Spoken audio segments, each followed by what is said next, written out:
مرحبا وأهلا وسهلا فيكم بقناة صفات عبير الورد. اليوم رح نزور جبل من جبال عمان السبعة ورح نعمل فلوق عليه. ويلا تعالوا معانا ورافقونا بمشوارنا. وقبل ما نبدأ الفلوق خلونا نصلي على الحبيب المصطفى نبينا محمد عليه الصلاة والسلام. ما تمسك ايدي خلينا نقفز. بسم الله وعلى بركة الله إلى جبل القلعة.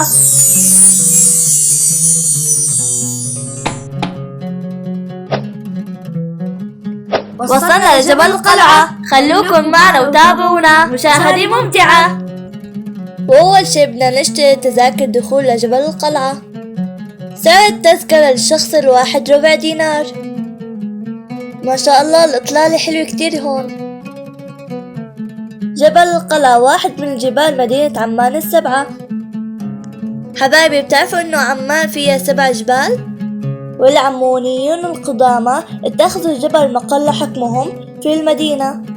وجبل القلعة كان معروف بربة عمون قديما، وهي قلعة تقع على أعلى تل في عمان. والقلعة محاطة بسور عالي يبلغ طوله 1700 متر. وأكثر المعالم السياحية بجبل القلعة معبد هرقل أو هيركليز والقصر الأموي. وتمت إعادة بناء السور عدة مرات من خلال عصور الحديدية وعصور البرونزية. والقطع الأثرية الموجودة بالقلعة ترجع لآلاف السنين. يعني من العصر الحجري؟ إيه، من العصر الحجري. ماما تشوف المدرج الرومان مبين من هون. ما شاء الله الإطلالة بتجنن مبينة كل عمان. جبل القلعة بارتفاع 800 متر عن سطح البحر، بيكشف مدينة عمان كلها والمناطق القديمة بعمان. تعرفوا أن قامت على جبل القلعة عدة حضارات، منها البرونزية والرومانية والحضارة البيزنطية والحضارة الأموية. شايفين حبايبي المدرج الروماني؟ وقتها بتوقفوا على قمة جبل القلعة بتشوفوا المدرج الروماني. شايفينه حبايبي ما أحلى؟ وشوفوا هالإطلالة الساحرة، إطلالة جدا رائعة. ما أحلاكي يا عمان، الله يحميكي.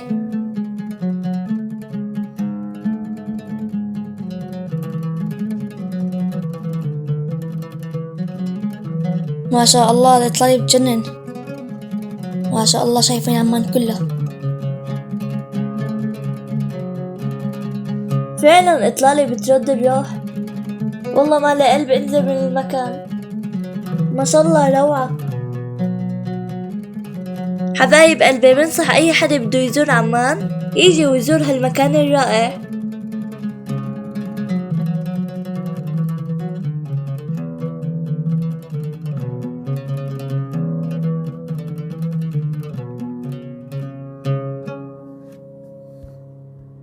ونحن هلا عند الأسوار التحصينية.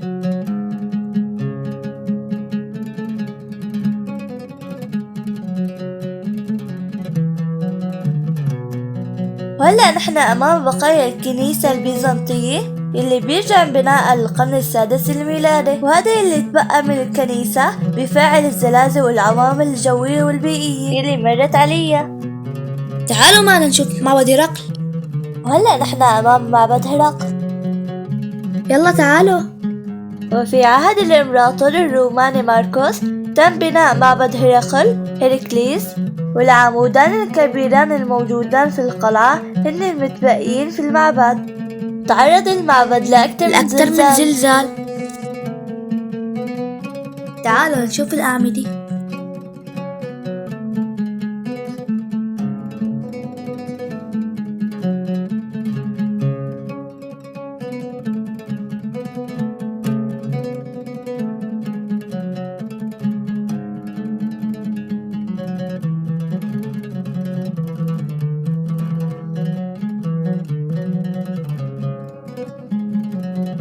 شوفوا ما شاء الله معنا الأعمدة، ما شاء الله مليان سياح وأجانب.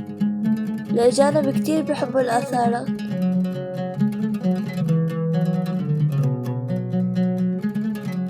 الشمس حامي كتير.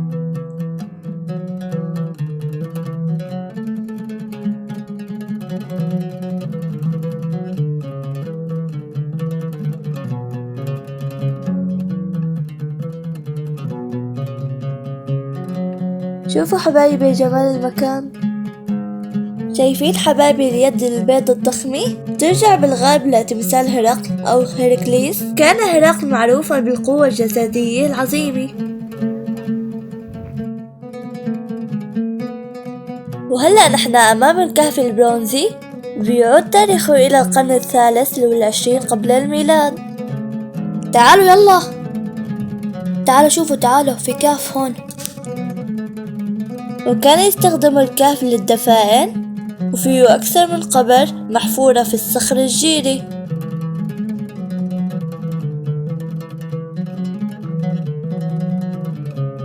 الجو رائع ما شاء الله، والشمس ما أحلاها.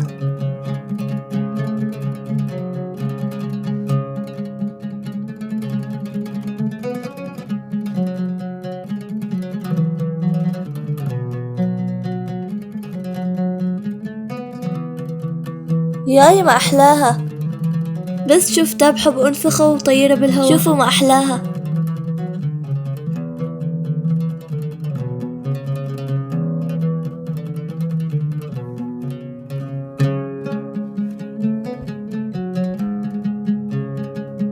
والحلو بجبل القلعة، كل ما تعبتوا من المشي بتلاقوا مقاعد مرتبة وحلوة ونظيفة.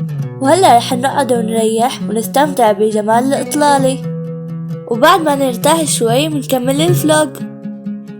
وهلأ نحن رايحين باتجاه القصر الأموي. القصر الأموي موجود في الطرف الشمالي من جبل القلعة، وهي الجهة من جبل القلعة بتطل على عمان الحديثة. والقصر كان يعرف في العصر الأموي بدار الإمارة. وللقصر بوابتان، الأولى بتطل على ساحة مركزية مكشوفة، والثانية على ساحة مربعة أقيمت عند مدخل الأمامي للقصر.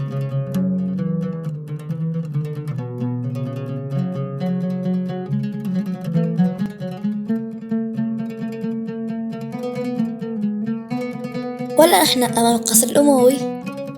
يلا خلونا نستكشف المكان.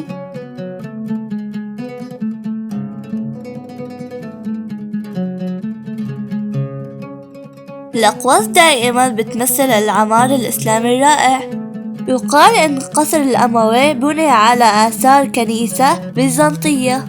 بسبب الزلازل تهدم جزء كبير من القصر الأموي، فإجا فريق إسباني بالتعاون مع فريق أردني وأعادوا ترميم القصر. وهي قاعة الاستقبال مؤلفة من عدد من الغرف محيطة بالقاعة الرئيسية.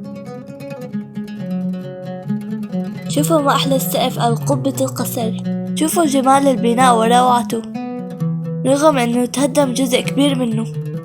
وجدران القصر مزينة بالزخارف الإسلامية المنحوتة بالصخر.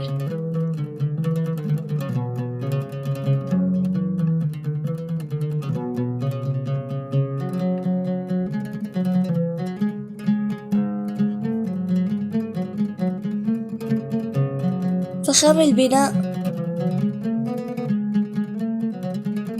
وبجانب القصر في بركة قديمة كانت تزود السكان بالماء وقت الحاجة، وهي بركة واسعة مستديرة الشكل محفورة في الصخر تجمع المياه في فصل الشتاء.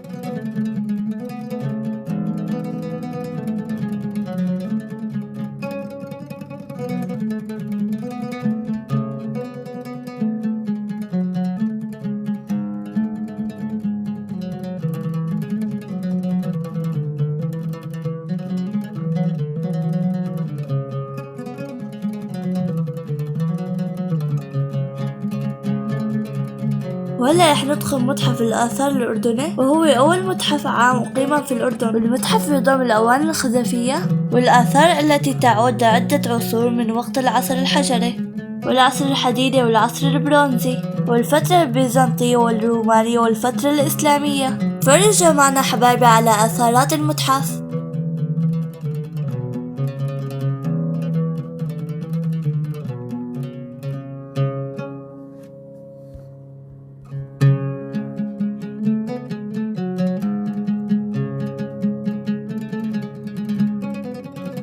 هدول الأواني كانوا يستخدموها زمان.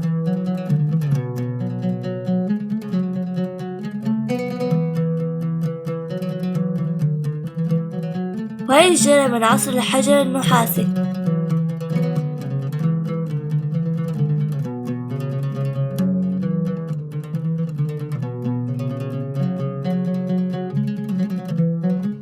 ياخ ما أصغرهم مأكية.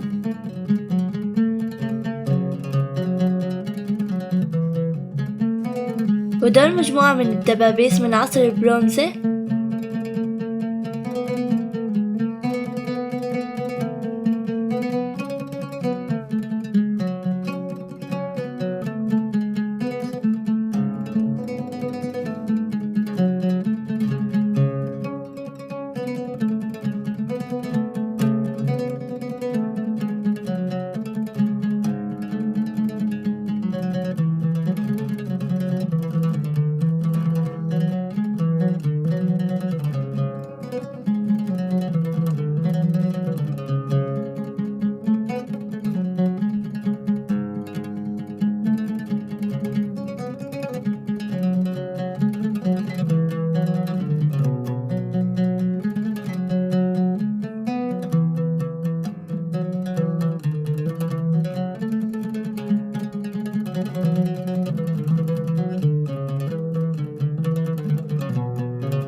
وهذا هيكل طفل مدفون بجرة. بالعصور القديمة كانوا يدفن الطفل بالجرة ويحطوا الجرة بأرض البيت، وهيك بيعتقدوا إنه الطفل لسه عايش بيناتهم. وهي بيضة نعامي من العصر الحديدي الثاني.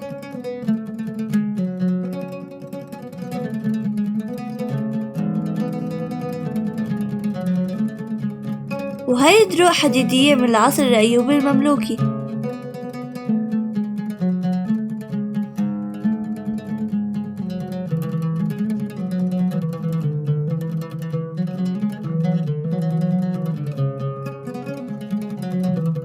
سبطانة مدفع نحاسي من العصر الإسلامي المملوكي. وهذا موقد أو منقل أموي.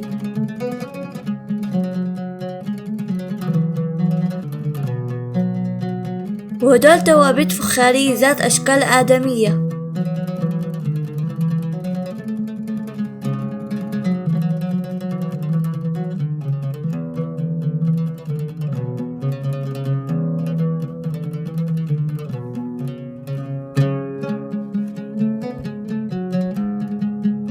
وهدول مجموعة من العملات النقدية. وهي نافذة قصر هشام. وبهيك بتكون خلصت جولتنا بجبل القلعة. إن شاء الله بتنال إعجابكم، وشكرا للمشاهدة والمتابعة. بشوفكم في فلوق جديد. حطولنا لايك. باي.